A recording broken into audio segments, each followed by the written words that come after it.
Welcome to Pixel Realms, the podcast where two geeks dive headfirst into the gaming multiverse. They're basically like Gandalf in a headset, minus the wisdom and magic. So, grab your snacks and level up your patience. Pixel Realms, where the pixels are real, but the knowledge, not so much. This is Pixel Realms, episode 20, X-Ray Vision in Video Games. We're your hosts, Mark and Joe. And Joe, we don't really have any news to cover today, so let's jump right into the topic. So why are we X-raying in video games? So if you've listened to our podcast, hopefully you've listened to our podcast for a while now, we used to do hot takes in every episode. So it's pretty much something to add to the main story, right? But in this case, we decided that X-Ray Vision actually deserves kind of its own episode. And it's not going to be a very lengthy episode because, it's a very basic thing. But in essence, X-Ray Vision is when you can hold down a button and you can see the enemies, you can see loot without actually seeing it directly. So, if it's behind a wall. Games that have this, for example, would be if you played in the Arkham series games, if you played Witcher 3, The Witcher Sense. I've always just called it Witcher Vision, and I never really called it X-Ray Vision. Every game to me just had Witcher Vision, but that's just me. Yeah, and like what's there? So there are many things with the X-Ray Vision. Some people like it because it does help those who don't want to do the puzzle, who don't want to go search and find and look in every single nook and cranny, because it can take time. Developers have become, as games become more complex, developers have been able to find additional ways of hiding things and making you go and search for these kind of things. And in some other cases, some games are just overly complicated sometimes, where you have to go, through this step to go find this, and the X-Ray Vision feature may help in that regard. In other instances, it can make it not challenging at all, because one of the arguments with the Assassin's Creed series is the Eagle Vision. So again, you hold down a button and you can hear and see the enemies nearby. Well, if you're an assassin and you have that capability, it makes it extremely easy. But my argument with it is this, that it's up to you to decide when you want to use that feature. How much difficulty do you want to have in that title? Because I'm someone who, I love games. I've been gaming for almost 3 decades now, and I love games. But I also don't play games to piss me off. And I think Mark and I, we've had this conversation with Soul-like games. Those games frustrate the living hell out of us. And both of us, we talked about it a few episodes back, but we would love to see a feature or a difficulty setting that would allow us to play a Souls-like game and not rage. Because they are cool stories. They have really neat graphics. I think it'd be something that we would both enjoy a lot in terms of the story aspect of it and the looting and all that jazz, if we just weren't so pissed off about it from the very get-go. Yeah, I appreciate what they go with the Souls-like games. I appreciate the people who do play them and beat them with them being extremely difficult to normal gamers. But everyone has their own, thing, right? Like some people love those type of games, and more power to them. I would like to experience them, but I don't know. I've tried all of them, and there hasn't been one that has clicked with me without some sort of angry rage quitting. I think Witcher now. Dark Souls 3 is the farthest I've ever gotten, and I think that was because I was playing multiplayer with a friend. I know Elden Ring is a little bit more user-friendly. It's still difficult as all hell, but there's a little bit more to it. With Elden Ring, it's a lot more open, right? Where you can explore areas, and then eventually you get to the big baddie, and you have to, get your ass whipped a few times before you can actually move on. Whereas I think in the other Soul games, it's more of a linear aspect, right? Um, it's definitely more linear, but there are still some aspects of it, of exploring where you can go multiple directions, and wherever depending on where you go, you'll run into like a boss. I know I did that with Dark Souls 1 at least, where I went one direction and I ended up fighting a butterfly boss, but I could have gone like a different direction and fought somebody else. But yeah, Elden Ring is quite a bit more open. So yeah, but I think I don't know if like an X-ray vision or anything like that would help with those kind of games as much. Maybe seeing some of the extra lootables, for sure. But those kind of games, it's I don't know. It's never been about the loot. I don't think it's more been about the difficulty and fighting the enemies and learning their abilities.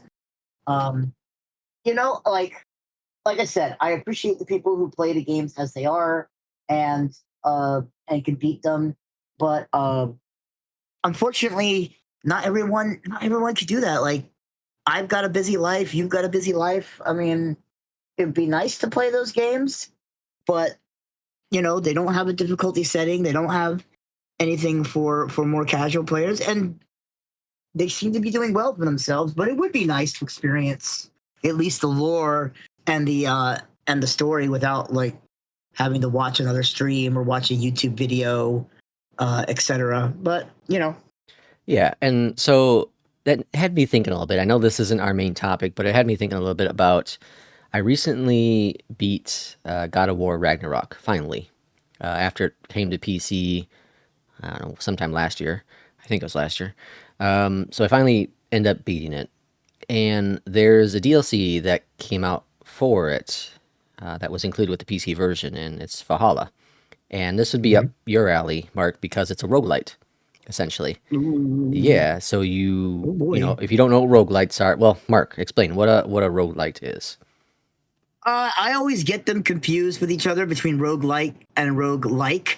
Uh, the one I'm thinking of, the genre that I'm thinking of, is the one where you have a character and you go to a map and you progress as far as you can, then you die and you kind of start over, but you usually have like some currency with you or some kind of like way of upgrading something or like some way to make yourself stronger, and then you go in and you do it again, and then sometimes the world, like the maps are generated a bit differently, um, so you're not going into the same exact cookie cutter copy and paste map over and over again. So that's what I think of, but I might be describing a roguelike or a roguelite. The genres have always confused me. I think they're about the same, but that's Yeah, they are about essentially, the same. yeah, that's about what Valhalla is, except for you're always going through the same map that doesn't change, and I think Mhm. that's more for the God of War, obviously, type game, because that's not what the game's meant for. But it Yeah. was interesting that they added this kind of a DLC to it, and essentially the idea behind the story is that you're sent to Valhalla, or this land, and you're trying to fix yourself, because that's kind of what Ragnarok's all about, is Kratos coming to realization that if he wants to survive life, he needs to change who he is and not become Hulk all the time and smash things. And Oh, gosh. I bring up God of War because it's one of those games where it can be super difficult. It's got that not roguelite, sorry. It's got the Souls like moments in there where you're gonna be fighting the big baddie, and if you fight it at, I think it's whatever god level, whatever the highest difficulty they call it, is whatever that's called. It is essentially playing a Dark Souls game, essentially, and open world and all that kind of stuff, and explore. But I play those games not for that. I play it for having fun. I enjoy and love the series story. I've been playing God of War since the first God of War back on whatever PlayStation 2 maybe, and Mhm. I didn't play into the PSP versions, but the story's been always captivating to me. And I know one of my friends. I remember one of my friends way back on the PS3. He never heard of God of War, even though he's a Sony fanboy, which I thought was crazy.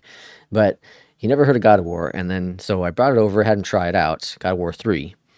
And all I know is a week later, this is back when Sony brought in trophies to the PlayStation, which, achievements on Xbox. He 100% trophied the game, which means he beat it on all the difficulties, the extreme difficulty, found all the loot and all that kind of jazz. And I was like, Mhm. geez, okay. But he was someone who wanted that challenge where I'm like, I'm playing just to have fun with the story and enjoy the story. So I feel like God of War is a great example of enjoying a story. And what's the other Sony? Bloodborne. Bloodborne's a Yep. Soul-like game. It is exactly a Soul-like game. It's just a Sony version.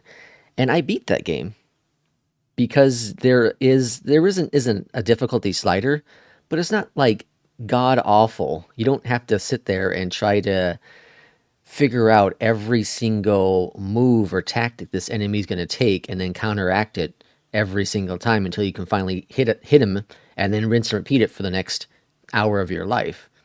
You can go in there and just smash things like Hulk if you wanted to. Obviously, you have to make some sort of a tactic with every enemy because they're a little bit different, but it's the same kind of thing. But I was able to beat Bloodborne. I was able to Hmm. beat God of War because of the difficulty.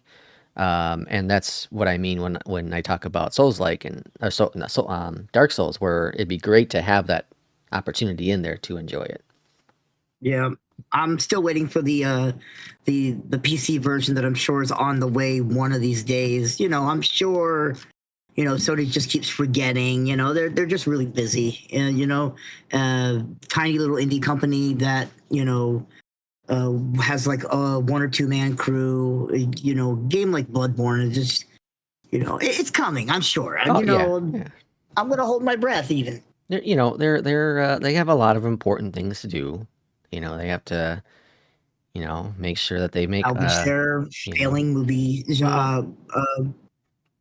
You know, they gotta reboot another game and not reboot, sorry, remaster another game and you know yeah, a uh less than 10-year-old game. yeah, I think that's important. But yeah, Anywho, X-ray vision, X-ray X-ray vision, man, X-ray X-ray. vision. So, Yeah, what makes X-ray vision too easy? Well, we talked about that before, and that is removing challenges from the player. That's what a lot of the let's I call the I don't know, what do you want to call them? The crazy, the over overexcited PC gamers. Like the gamers are like, oh, you're not a PC gamer if you use X-ray vision. You're not a PC gamer if you play it on easy. Those I type of people. mean, I don't pay any of that any mind. I've never have. I mean, I I I like to experience story. When a game has a story to tell, and I don't mind trying it on harder difficulties. But if it becomes like a pain in the ass where I'm not having fun, then I'm quick to drop the difficulty because when the game is about telling a story, I want to experience a story. So I don't give a shit if it's hard, if it's medium, if it's normal, if it's easy, super hard, quarter pounder with cheese, extra mayo, extra, whatever. I don't care about any of that shit because I just want to experience the story. So um, I've never had a problem with X-ray vision per se or Witcher vision or whatever. I just feel like it's oversaturated. It came to a point where I feel like every game magically it was like, oh well, this game's got Witcher Vision. Oh, that game's got the Vision. Oh, this random like whatever game has got it. It's like I just felt like it got a little ridiculous, where they just kind of overused the mechanic, and it's like there's times where a game has had it, and then I didn't even know it really had it, and then I find out later by accidentally hitting a button, and then like, oh, there's a vision mode. Huh. So, Neat. some games definitely do it better than others, and obviously it they need to use it the best where it makes sense, right? And so Yeah. here, obviously, I'm gonna go back to God of War real quick because it's the newest game I've been playing. Well, not the newest, but the most recent game I've been playing. And so in God of War, well, the first and the sequel to it, Ragnarok, both of them don't have X-ray vision. But what they do Mhm. have is they have your NPC companion, whoever's with you at the time, may give you tips vocally. So as you're trying to solve a puzzle and you're stumped, right? You're looking around, you can't figure it out. It may be like, "Oh, hey, not over there. You're looking in the wrong spot, guy. Maybe over on the other side." So it kind of gives you those visual, or not visual, these audio help tips that I Mhm. feel is perfect for that kind of game because you are trying to figure out on your own, and you are most definitely can do that on your own.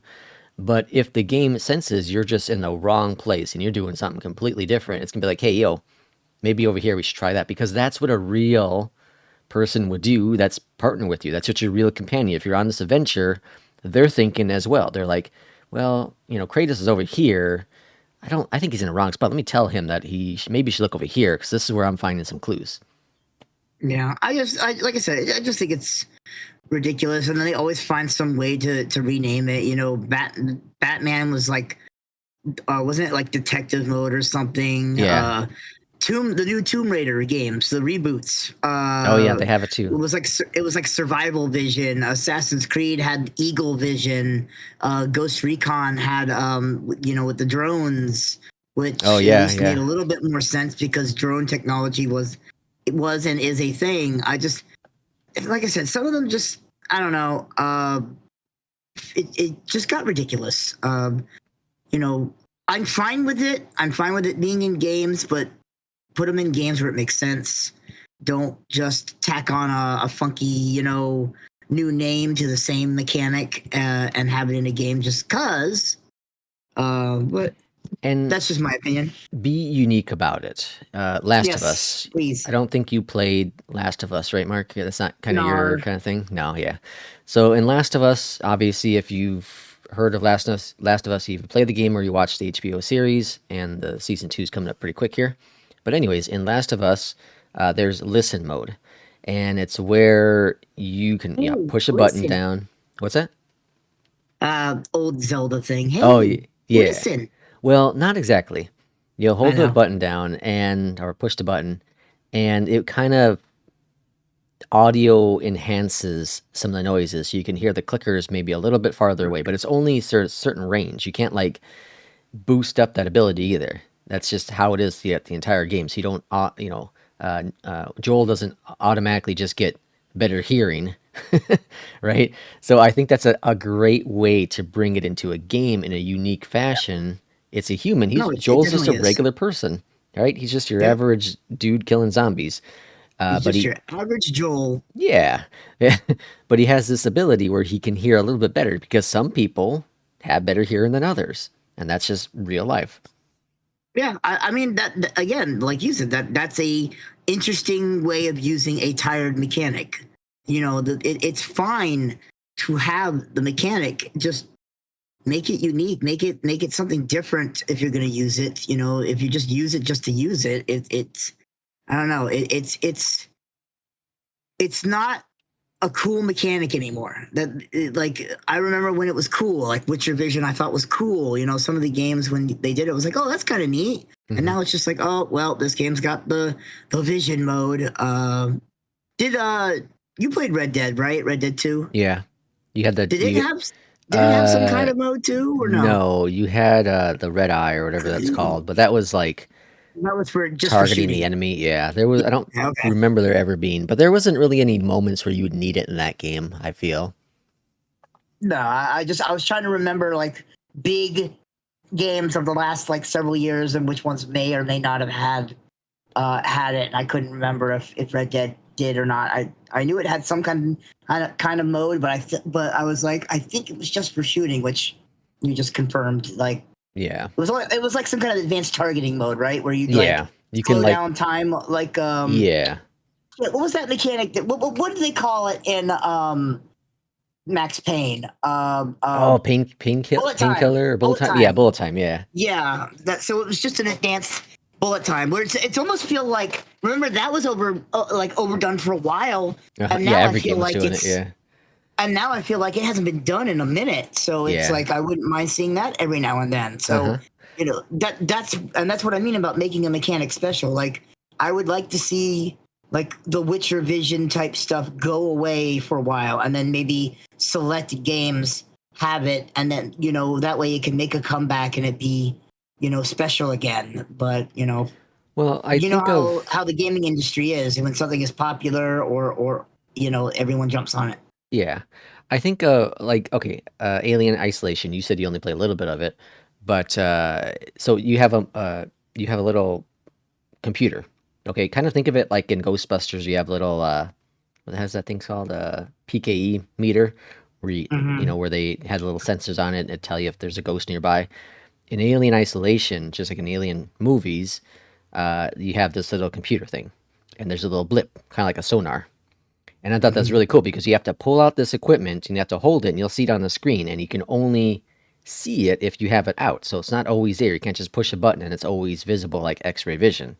But it is an X-ray vision type feature because it does track where the alien is, and it gets scary as F because you can't see crap because it is complete pitch black, and you know it's nearby because you see this blip that's I don't remember if it got louder or red or whatever it was, but it scared the crap out of you. And that is a beautiful way to bring in X-ray vision to a game. That sounds like a nom nom nom nom nom to me from Mr. Alien. So, but yeah, And having like a unique use of like a special feature like that is exactly what I mean. Like do something unique with it, or something new with it, or just make it make sense or make it special. Like you know, don't oversaturate the market and use the same thing over and over again, because then, like I said, it becomes tired. It's one of those things where for a while there you would play a game and I would learn the buttons and find out, oh, it's got a vision mode, and I'd be like, oh, here we go, and look, another Witcher Vision. I know you brought up before, but I like the Arkham, and that one made sense because it's Batman. Batman's got to have some sort of X-ray vision. Like Superman has it. I like the way that they did it in that game. It was one of the, like you said, it was detective mode where you can very much like Witcher mode, Witcher sense, you can see bloodstain or you can see clues to help you go further with it. I think you can also see enemies in the distance and you can tag the Yeah, enemies, that kind of thing. And the way that Assassin's Creed does as well with the bird, flying around and you can tag enemies from the sky. I think that's really, really cool and smart because, the bird can help, your assassin. I just thought it was kind of stupid, especially in Assassin's Creed, because I just I don't know. It just didn't make sense to me. I feel like the Assassin's Creed games, they didn't, maybe the person themselves has slightly more advanced skills because or senses because they're a trained assassin, not rely on stuff like a bird or something like that. I don't know. That's just me. It's just a personal opinion. Did the I'm OG not. ones have X-ray vision? You're asking the wrong guy, because I turned off the original one and never picked up the rest of them. What do you mean you turned off the original one? I quit playing it. I did not enjoy it. I did not like it, and I have yet to try the other ones. Even though everyone that I've ever talked to says, yeah, you should skip part one and just play either part two or Brotherhood or both of those, and then go from there. And that because the first one wasn't the greatest, and I was like, I eventually plan one of these days, one of these years, I'll get to it. But yeah, Okay, yes, it did. I just did a quick search and looks like at least Assassin's Creed 2, but probably one as well had Eagle Vision. Even back then, that's interesting. That's Assassin's Creed hmm, is a pretty old series to yep. think. I don't remember it. I don't remember. I played the OG. I don't think I did 2. I skipped something in there. Anyways, going off that rampage a little bit. But like okay, so yeah, I understand your argument with Assassin's Creed, but if they did, I personally like the bird flying around, but like if you didn't have the bird, then they could have done the Last of Us kind of listening mode because Uh, that would have made sense for an assassin to have a yeah, sense actually, heightened that would have awareness. been good.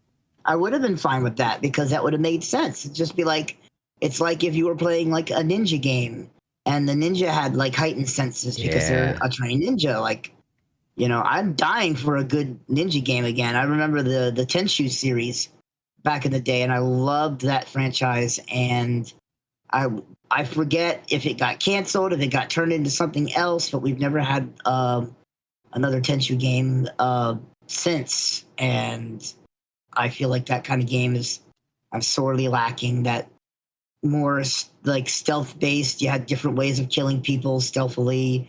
I mean, there's other games out there that do something similar, but I don't know. Tenshu had a style.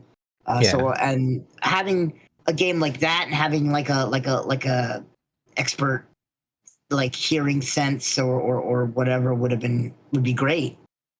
What's that? I always forget the name, and then you always tell me the ghost of that Ghost of Tsushima, Toshima. Yeah, something like yeah. that. That one it has a really cool feature where there's no map.